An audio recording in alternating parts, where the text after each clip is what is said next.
You know, when you think of Saudi Arabia, you probably picture oil, right? Immense wealth, futuristic cities just sprouting up out of the desert. But behind all that shimmer and shine, there's a huge vulnerability, something that threatens everything, a critical, desperate lack of water. I mean, just think about this for a second. Saudi Arabia is the largest country on the entire planet without a single permanent natural river.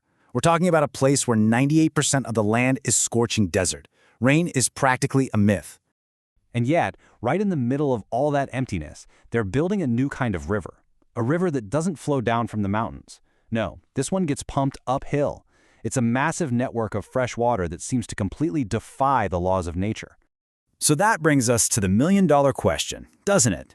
In a country with basically zero fresh water, where is all this water coming from?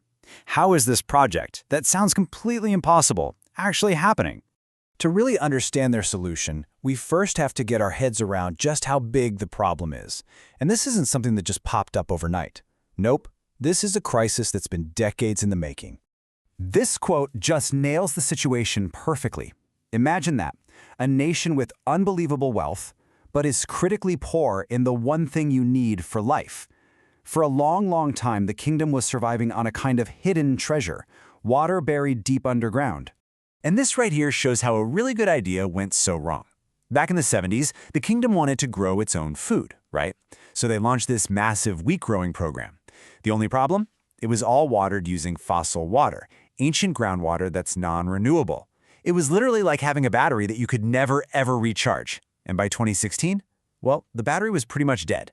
The water was gone, and the whole program had to be scrapped. And then there was the other side of the coin, consumption. At the height of the crisis, the average person there was using more than double the global average, just completely unsustainable for a country with no rivers. So, with their natural piggy bank of water totally empty, they had to do something drastic. They had to invent a new one. And that brings us to their solution, an engineered oasis, a project that is so ambitious, so huge, it's almost hard to believe. It's a plan designed to basically create water out of thin air, or maybe more accurately, out of the sea. Okay, to put this whole thing in perspective, look at this. The planned 12,000-kilometer network of pipes. That's nearly twice as long as the Nile River. This isn't your typical river, of course. It's a man-made circulatory system designed to bring life to an entire nation. The numbers here are they're mind-boggling.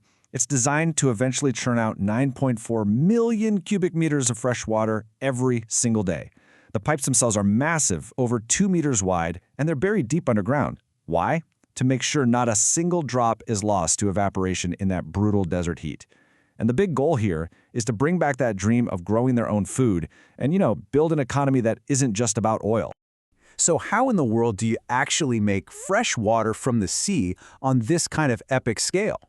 Well, the answer comes down to two pretty remarkable technologies that literally turn salty ocean water into fresh, drinkable water. The first method is, well, it's basically brute force. It's called multi-stage flash distillation. Just picture steel tanks the size of football fields. You boil seawater, it turns into steam. You collect that steam, cool it down, and boom, you've got pure water. The salt gets left behind. Now, it takes a ton of energy, but it works on a massive scale. And they even use some of the leftover steam to power turbines, which is pretty clever, helps get a little of that energy back. Then there's the more modern way, reverse osmosis. This one is really cool. It's inspired by biology. Instead of heat, it uses immense pressure to force seawater through this super fine membrane. The tiny water molecules can squeeze through, but all the salt and other gunk gets blocked.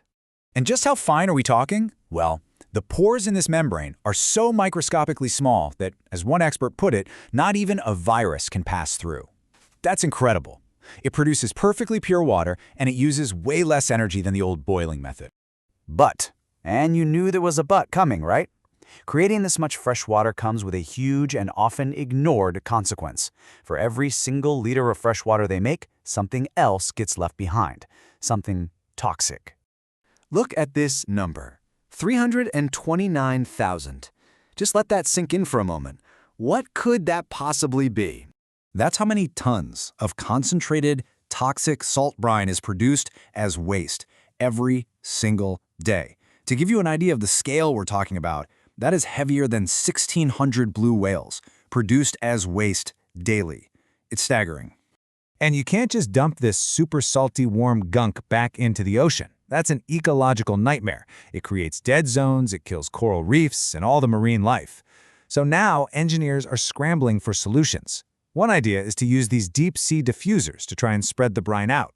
But another, much more exciting idea is brine mining, actually extracting valuable stuff like magnesium and potassium from the waste, turning a pollutant into a product. So what we're left with is this monumental project that solves one massive crisis, but kind of creates another one. It's a high-stakes, high-energy gamble on the future. And remember how I mentioned this river flows uphill? Well, defying gravity has a very real price tag.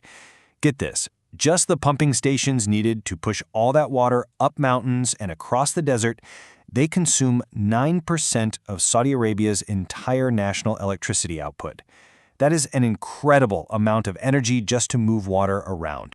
And yet, in what has to be one of the most fascinating twists of irony, the country with no natural rivers is all set to host the World Water Forum in 2027. It's really a testament to their ambition and what they've been able to pull off with pure technological force. Which really leaves us with one final, big question. Is this artificial river a shining example of human ingenuity solving an impossible problem? Or is it a really expensive, high-energy war against nature, with consequences that we're only just starting to figure out? That's a question the whole world is going to be watching.